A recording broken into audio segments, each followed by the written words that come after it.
Boa noite, bem-vindos a mais uma edição da especial reportagem aqui na TV Sucesso.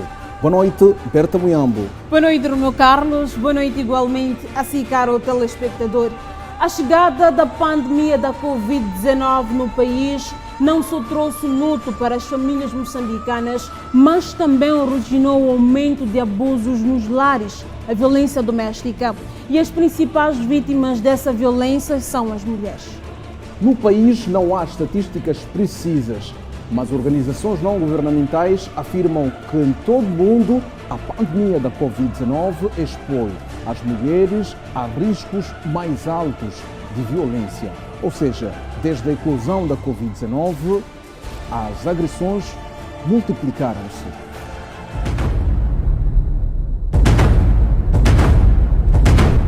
Desde a eclosão da Covid-19 no mundo, o número de pessoas que sofrem violência doméstica subiu e a presença do agressor por mais tempo em casa tem sido apontada como motivo principal. Não se sabe ao certo quantas vítimas de violência existem no país, mas a única certeza que existe é de que os números continuam a aumentar a cada dia. Há uma relação, sim, entre a pandemia e o aumento da violência doméstica. Um relatório da Amnistia Internacional, publicado no dia 9 de fevereiro, revela que restrições no âmbito da Covid-19 transformaram alguns lares em enclaves de crueldade, estupro e violência contra mulheres que têm sido vítimas de respectivos familiares. Uma situação confirmada pela diretora da organização não governamental Fórum Mulher. Isso deriva muito do contexto que estamos a viver, é um contexto atípico, um contexto em que as famílias estão confinadas, as mulheres, muitas perderam o seu sustento. Sabemos que as mulheres estão em maior parte no setor informal, no trabalho nos mercados, a venda de produtos assim de forma informal, né? Trabalho doméstico e por ali, e com estas restrições todas, muitas perderam o seu sustento, não é? Então acabam ficando dependentes dos seus parceiros, e estes parceiros, alguns deles são de facto agressores. Às vezes, o grito de socorro é silencioso e pode vir de um simples gesto. Durante a pandemia, as mulheres estão expostas e com menos oportunidade de pedir ajuda devido à proximidade existente entre a vítima e o agressor.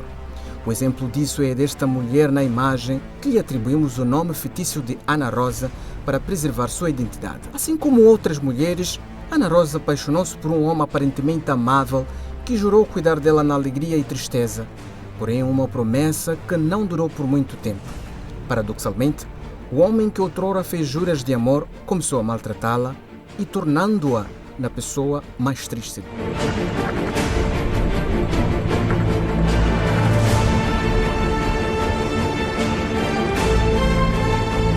Assim como a maioria das mulheres, Rosa aceitou conviver com violência em casa pensando que seu marido pudesse mudar para melhor. Mas as agressões não paravam. Num dia que menos esperava, até veio o pior. O marido agrediu-lhe até perder a voz, que ficou totalmente alterada. Saí, fugi da casa. O diagnóstico médico concluiu que sofre de paralisia interna. Hoje, para quem a ouve falar, pode pensar que está perante uma criança. Porém, engana-se que assim pensa. A mexer com meu marido é muito triste. Até agora, há momentos que eu até penso, rapaz. Saí, fugi da casa, mas por causa de criança tem pequeno. Tem filho que não são dele e 2 filhos dele. Então, ali era sempre tem alguma coisa, né? Janga. Tentei aguentar tudo aquilo ali, não amanhece, batimos as patos. A casa toda ficava com qualquer maneira. Quando não é nessa casa, é casa lindada. É coisa que doe muito o meu coração.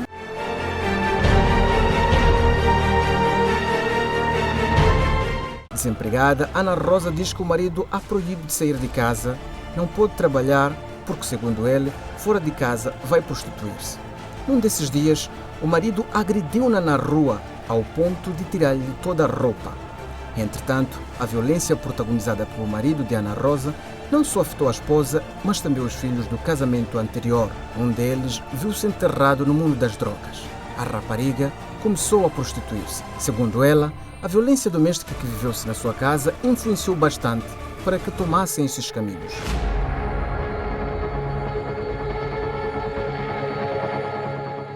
Trabalhar, eu vou procurar homens, me chamar de quando eu voltar desse vício, elas são lutar todo dia. Porque eu tenho uma menina de 13 anos, esse ano tem 14 anos, ela fugiu em casa ano passado, foi na prostituição, né? Então ela sempre fala, eu fiz crescer tua filha para ser.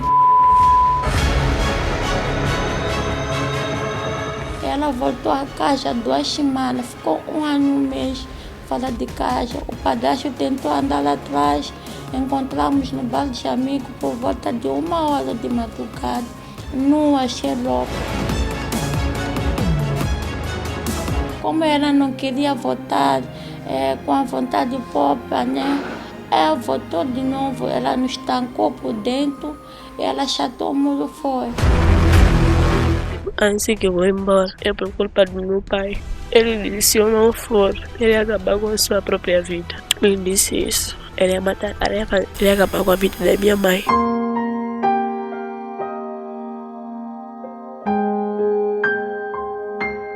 Essa noite, conheci uma moça, brincava à noite. Ela me convidou para a casa dela, fui com minhas trouxas, disse nesse dia. Saímos passar a noite fora. Ela disse que se fosse para eu fazer a minha vida, eu ser feliz, tenho que seguir o que ela faz. Porque mesmo quando estou em casa dela, que vamos de shorts ou de fato de banho. Eu cruzei para casa com 3, 2,5. Há dias que fosse 4 ou 5 ou 6. São coisas sempre que estão na minha mente, que é difícil para eu recuperar a minha situação de saúde. Para Anzira de Deus, a dependência financeira por parte das mulheres continua a ser um dos motivos que levam uma mulher a submeter-se à violência doméstica. Então, como é que eu vou, como sendo uma mulher numa condição de vulnerabilidade? Não tenho fonte de renda, não tenho onde ir denunciar ou queixar, porque também com a restrição da mobilidade perdeu-se a oportunidade de ter encontros e aconselhar-se ou desabafar com o pessoal da igreja, enfim, e outros círculos sociais, né, familiares. Então acaba-se sentindo mais intimidação e medo de ir denunciar. Começa a pensar como é que vai ser o meu futuro daqui, vou para onde, né? Esta incerteza toda acaba também limitando a denúncia. Além do isolamento social, certos costumes convencionados como práticas normais em determinadas sociedades contribuem para o aumento da violência. Por exemplo, em alguns pontos do país, sugere-se que a agressão física contra a mulher é sinônimo de amor, por isso é natural que algumas sofram caladas. Ana Rosa sofre violência há mais de 15 anos, contudo sempre acreditou que a agressão do marido era sinal do amor. A nossa entrevista diz que a situação piorou quando perdeu o emprego devido à pandemia da Covid-19. A situação piorou porque agora ele está frustrado, porque ele, como não trabalha, fica em casa, bebe com os amigos. Quando já chega em casa, já é outro assunto. Antes ele usava instrumento, mas agora é só com as mãos, ele andar me apertar. Tá vendo? Às vezes ele me bate na cara, eu fico com a cara inchada, me arranca cabelos, me bate na rua de qualquer maneira. Os vizinhos agora eles já não entram para nos acudir, porque basta os vizinhos entrar, eles já começam a atacar já os vizinhos. Agora essa vida aí, para mim já não dá. Eu não lembro de nenhum momento em que a minha família um dia esteve unida, na verdade. Desde criança até nessa idade onde eu estou agora. Minha família sempre foi uma família de desavenças, brigas desde criança, sabe? Era normal um dia meu pai voltar quando está bêbado, chegar, começar a discutir minha mãe, lutar, lhe bater de qualquer maneira. Com instrumentos nós já convivermos aquilo. Mas como quando ainda éramos crianças não tínhamos como acudir, nós só ficávamos a assistir. Até às vezes os vizinhos nem não acudiam, deixavam porque tinham medo dele. E os filhos que de dia e noite assistem à violência protagonizada pelo pai, hoje vivem traumatizados e tudo o que desejam é a morte do pai. Um pai que de tanto maltratar a família, até os filhos, quando sentam conversar, até desejam a morte. Em algum momento você fica a pensar nisso, né? Por causa daquela situação no qual estamos a viver. Mas sentando com os meus irmãos, nós já conversamos às vezes, porque é que, afinal, quando ele lhe prende, dia seguinte ele sai. Porque é que, pelo menos, ele fica uns 2, 3 meses lá a refletir. Se é que é isso aqui mesmo que eu quero, a vida que eu quero levar é isso aqui. Ele, pelo menos, ou ficar um pouco distante para ele ficar a refletir da vida. Porque o que está a fazer não é uma coisa educativa para nós. Estamos a crescer com más educações.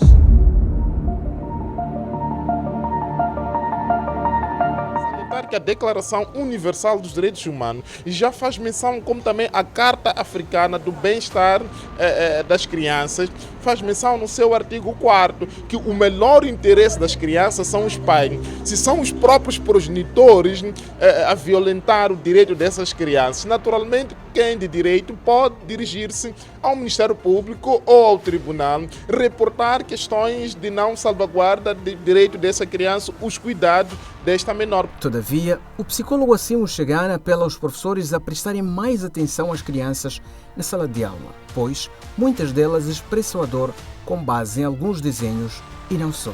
Às vezes os professores são aqueles que, se estivessem muito atentos, iam perceber alguns comportamentos dos alunos na escola revelam exatamente esse sofrimento emocional que estão a ter. Estar muito apegado a um professor ou a uma professora.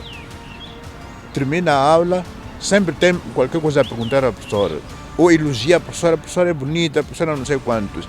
Está a precisar exatamente deste carinho, deste afeto, deste vínculo que em casa não tem.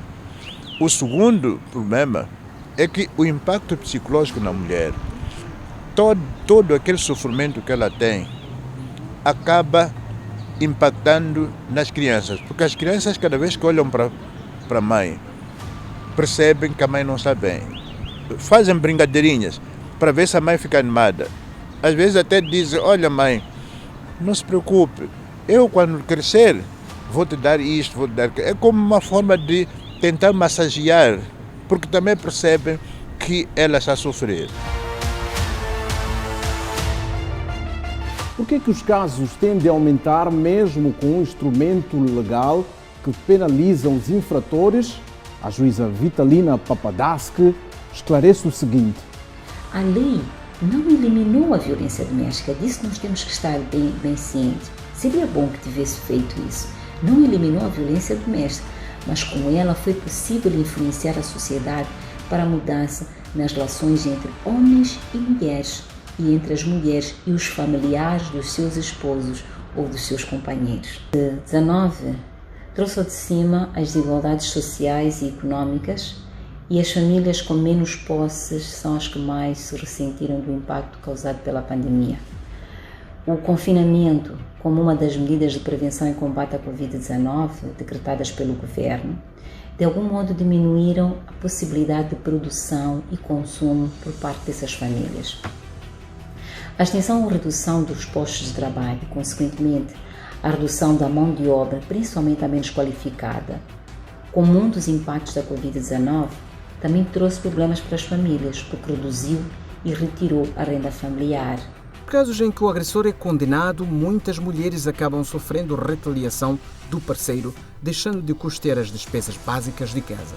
A juíza Papadasque entende que é importante dar assistência social às vítimas para que a condenação do marido não as deixe vulnerável. Na verdade, a ação do Estado no combate e prevenção à violência doméstica é que deve melhorar, de modo que se contemple as novas formas de violência, não é? Porque retirar a vítima da sua própria casa é violência, mas infelizmente a lei não prevê, a lei da violência doméstica não protege a mulher nessas situações.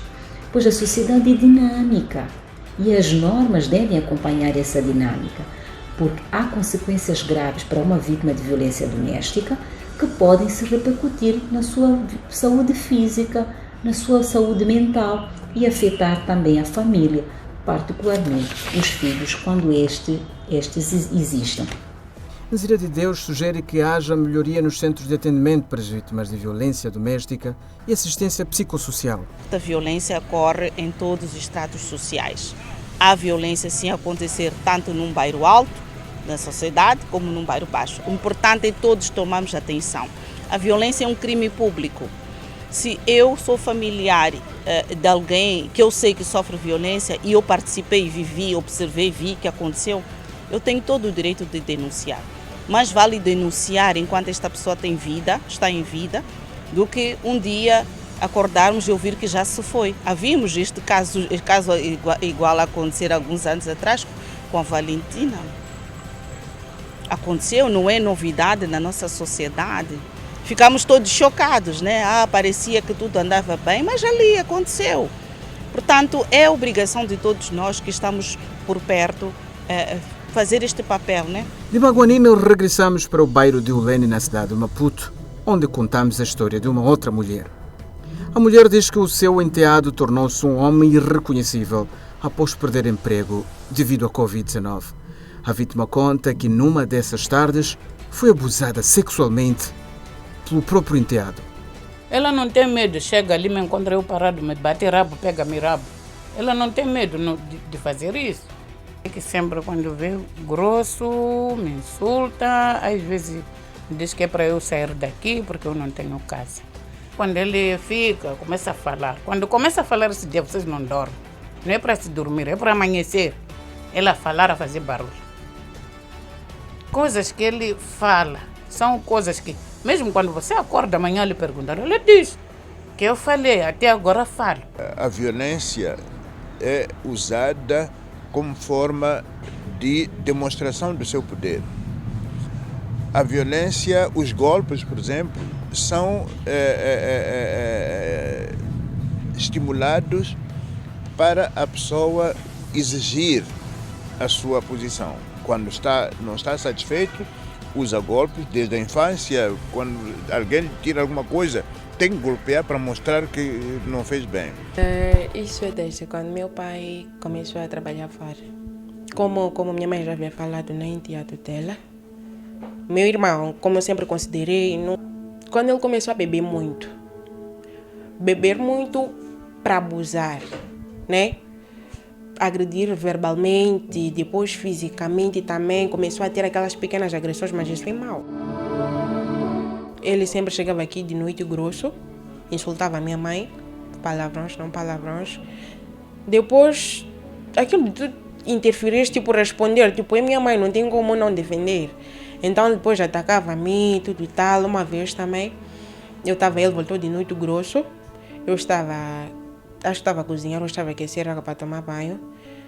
Esse dia minha tia estava aqui em casa, então ele chegou naquilo de querer ter o espaço dele. Quando depois ele despejamos o que tinha na panela, né? Nos queimamos nos pés, acho que foi mais ou menos isso.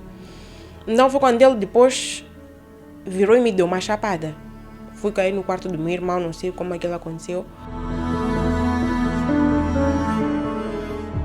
E depois minha tia me seguiu, porque ela estava a tentar acudir. Me seguiu. Foi quando ele depois pegou um pau de pelar. Já não me lembro se foi o comprido ou o pequeno, já não me lembro. Para tentar me bater com um pau na cabeça. Só que sorte, porque minha tia estava por perto e ela pegou aquele pau quase para atingir a minha testa. Porque ele veio mesmo com força, com a intenção mesmo de me bater. Acho que ali nem teria sobrevivido. O álcool, que aparece como razão para, apenas explica, mas não justifica. Porque há alguma coisa por detrás. Ele pode ter ido beber exatamente para pensar, bom, por causa da bebedeira ele violentou. E ele sempre vai se escondendo. Há de beber de propósito, volta, a qualquer coisa que acontecer, é isso que eu digo, vocês não me ouvem, logo violento. Mas é verdade que o álcool como tal altera. Isso não há dúvida nenhuma, mas o álcool não é o fator principal. É apenas um fator que contribui nesse processo. Quando nós falamos da violência doméstica, A violência doméstica é aquilo que acontece nas relações familiares, seja ela no interior de casa ou fora de casa, isso consubstancia como uma violência doméstica. Ou seja, a vítima pode queixar-se ou não, mas existem terceiros que viram e vivenciaram esta violência doméstica, podem ir às instâncias competentes nos termos constitucionais, nos termos do artigo 235 da Constituição da República de Moçambique, fazer-se menção a esta denúncia. O que acabou de acompanhar é apenas 1/3 da realidade de várias mulheres que aceitam violência por falta de meios de sobrevivência. E nem sempre o final é infeliz. Há mulheres que conseguem dar volta por cima e saem do calvário. A nossa entrevistada é mãe de 2 filhos. Ela revela que sua experiência de vida foi marcada por momentos conturbados no lar. Durante 17 anos sofreu violência por parte do seu marido porque acreditava que a agressão representava amor. À semelhança de outras mulheres, a nossa fonte diz que aceitou permanecer no lar para preservar a imagem da família. Trabalhar por ciúmes, comecei a ver já a agressão dele, ciúmes, porrada, mas aquela coisa, é meu marido, um dia muda, falávamos, a família falava, não faz isso, é feio, é tua esposa, essas coisas. Ele é um mulato, ele é mulato. E ele era muito agressivo, eu nunca tinha notado, ele soube fingir bem. Se ia de novo, batia. Eu já levei porrada mesmo. Eu já fui saco de pancada. Então foi ficando e meu filho foi crescendo a levar porrada, a ficarmos. Pô, chegou um tempo que ele parou com isso. Mas não batia. Ele batia-te por quê naquela? Sempre que bebia tinha que chegar, ele fazia de tudo para me irritar, para eu falar. E se eu falasse, levava porrada. Meu marido, meus filhos, e não gostaria de ter, filhos de pais diferentes. Eu tinha essa ideia na cabeça. Então, eu sempre dizia, vou aguentar. Minha família, minhas primas, a conversarem comigo. Mas sabes que nós vamos te perder um dia. Nós vamos te perder. Tu vais morrer de tanto levar porrada. Ficamos todos vizinhos. Eu era saco de pancada, levava porrada, carregava chijumba e vim para casa da minha mãe. De repente fizemos minhas pazes e voltava com a chijumba. Esse todo o bairro conhece minha história, acredito. O problema é o seguinte, dentro do impacto psicológico, um dos primeiros sintomas ou sinais é a culpabilização. Ela acaba se culpando exatamente de tudo aquilo que acontece. Então, e o trauma psicológico resultante da violência cria uma dor emocional tal que a mulher fica despersonalizada. A vítima refere que o seu marido era doce e amável no início da relação, mas foi apenas no início. Então, fiquei. Depois chegou um tempo que ele fez lobolo. Ele lobolou ali mesmo. E ele trabalhava no Porto, ele ganhava muito bem. E ganhando muito bem, claro, as humilhações eram terríveis. Depois de lobolo, acho que a coisa piorou. Comprei a menina. Piorou. Porrada. Ixi, a primeira vez eu fui a Ipaz. Não, fui a Maria Sopinha. Fui meter queixa. Mas antes disso, ele lobolou-te e depois do lobolo teve a certeza que a menina é dele. Piorou. Piorou. Ele já falava de qualquer maneira, falava mal. Falava muito mal. Ok, fui ficando. E depois, uma vez, eu fui a Maria Sopinha meter queixa. Depois ele veio conversar comigo, disse, cancela lá, não fica bem, eu não vou fazer mais. Ok, tá bem, fui cancelar. Não se esqueça que eu te tirei daquela tua pobreza. Queres voltar para lá de onde eu te tirei? E naturalmente ali algumas mulheres começam a rever a sua situação. E passa a vida com essas humilhações. A violência tem esta componente, tem 2 critérios importantes a ter em conta. O primeiro é o ciclo da violência, que passa por 3 fases. Uma primeira fase é aquela em que os episódios são frequentes, mas são curtos. Humilhações, situações dessas de, às vezes é um empurrãozinho, aquela violência moral e psicológica, coisa, não é nada, isto depois vai passar. Mais tarde, na segunda fase do ciclo de violência, já a intensidade é maior, inclusivamente aparecem situações já de agressividade, de violência física, mas acompanhado com outro tipo de violência. Há uma terceira fase, que chamamos de lua de mel. Nesta é onde aparenta haver arrependimento, pedido de desculpas e o compromisso até de joelho, que nunca mais voltará a fazer. Mas, como é uma coisa orquestrada, trabalhada, isso traz confusão à própria mulher. Continuou, lógico. Continuou as agressões, tudo mais. Eu fui ficando. A nossa vida, aquela mesmo de porradas, não porrada. Uma vez bem, outra vez porrada, outra vez, mais vezes porrada do que bem. Não me esqueço. No ano passado, no dia 11 de junho, ele convida-nos para comer um hambúrguer. Saímos. Estávamos bem, do tipo bem, mas não juntos, tipo a viver juntos. Então eu disse para os meninos, vamos lá para casa, pai está grosso, de ir para casa descansar. E provoquei a fera na rua. Deu uma cabeçada. A sorte é que tinha uns polícias perto. Meu filho correu, polícia, ele desaparece. Então o que eu faço? Eu mando uma mensagem para ele. Eu já rendi, Johnny, rendi. E no dia que, acredita lá que no dia que eu voltar para ti, podes me tirar o braço direito. No dia que eu falar contigo, no dia que eu voltar para ti, até hoje, minha querida, acredita que nunca lhe vi. 1 ano e 2 meses. Mas a família, meus amigos, os filhos já lhe viram. Este é um exemplo de sucesso de um caso em que a separação foi a única alternativa, mas existe outro mecanismo como denunciar as autoridades policiais.